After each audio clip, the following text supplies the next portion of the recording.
मधुर व्यवहार। राजा और सर्प की कथा। एक राजा ने स्वप्न में देखा कि उससे एक परोपकारी साधु कह रहे हैं कि बेटा, कल रात को तुम्हें एक विषैला सांप काटेगा और तुम्हारी मृत्यु हो जाएगी।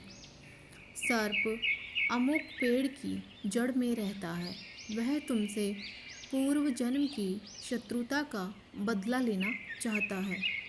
सुबह हुई, राजा सोकर उठा और अपने सपने की बात पर विचार करने लगा कि अपनी आत्मरक्षा के लिए क्या उपाय करना चाहिए। विचार करते करते राजा इस निर्णय पर पहुंचा कि मधुर व्यवहार से बढ़कर शत्रु को जीतने का और कोई हथियार इस पृथ्वी पर नहीं है। उसने सर्प के साथ मधुर व्यवहार करके उसका मन बदल देने का निश्चय किया। शाम होते ही राजा ने उस पेड़ की जड़ से लेकर अपनी शैया तक फूलों का बिछौना बिछवा दिया, सुगंधित जल का छिड़काव करवाया, मीठे दूध के कटोरे जगह जगह रखवा दिए और सेवकों से कह दिया कि रात को जब सांप निकले तो कोई उसे किसी प्रकार कष्ट पहुंचाने की कोशिश न करे। रात को सांप अपनी बांबी में से बाहर निकला और राजा के महल की तरफ चल दिया। वह जैसे जैसे आगे बढ़ता गया, अपने लिए की गई स्वागत व्यवस्था को देख देखकर आनंदित होता गया। कोमल बिछौने पर लेटता हुआ, मन भावनी सुगंध का रस स्वादन करता हुआ और जगह जगह पर मीठा दूध पीता हुआ वह आगे बढ़ता गया।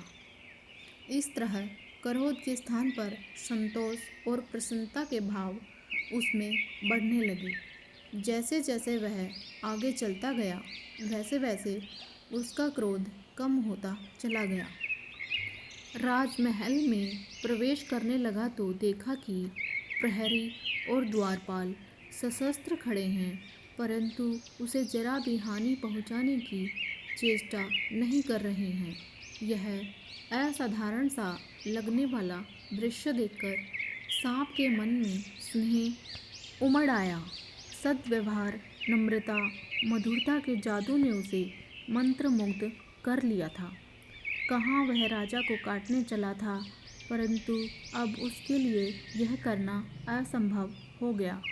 इतने मधुर, धर्मात्मा, न्यायप्रिय, नम्र राजा को काटूं तो किस प्रकार काटूं, यह प्रश्न सोच सोचकर ही वह दुविधा में पड़ गया। राजा के पलंग तक जाने तक सांप का निश्चय पूरी तरह से बदल गया। उधर समय से कुछ देर बाद सांप राजा के शयन कक्ष में पहुंचा। सांप ने राजा से कहा, राजन, मैं तुम्हें काटकर अपने पूर्व जन्म का बदला चुकाने आया था, परंतु तुम्हारे मधुर व्यवहार ने मुझे परास्त कर दिया। अब मैं तुम्हारा शत्रु नहीं हूँ, मित्र हूँ। मित्रता के उपहार स्वरूप मैं अपनी बहुमूल्य मणि तुम्हें दे रहा हूँ। लो, इसे अपने पास रखो।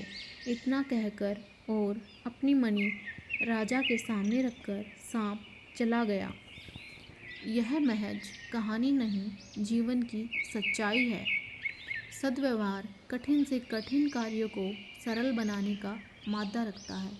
यदि व्यक्ति व्यवहार कुशल है तो वह सब कुछ प्राप्त करने में कामयाब होता है, जिसे पाने की वह हार्दिक इच्छा रखता है।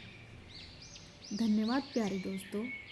अगर आपको कहानी अच्छी लगी तो इसी तरह की धार्मिक व पौराणिक कहानियों को सुनने के लिए आइए जुड़िए मेरे चैनल के साथ, भक्ति ज्ञान गंगा।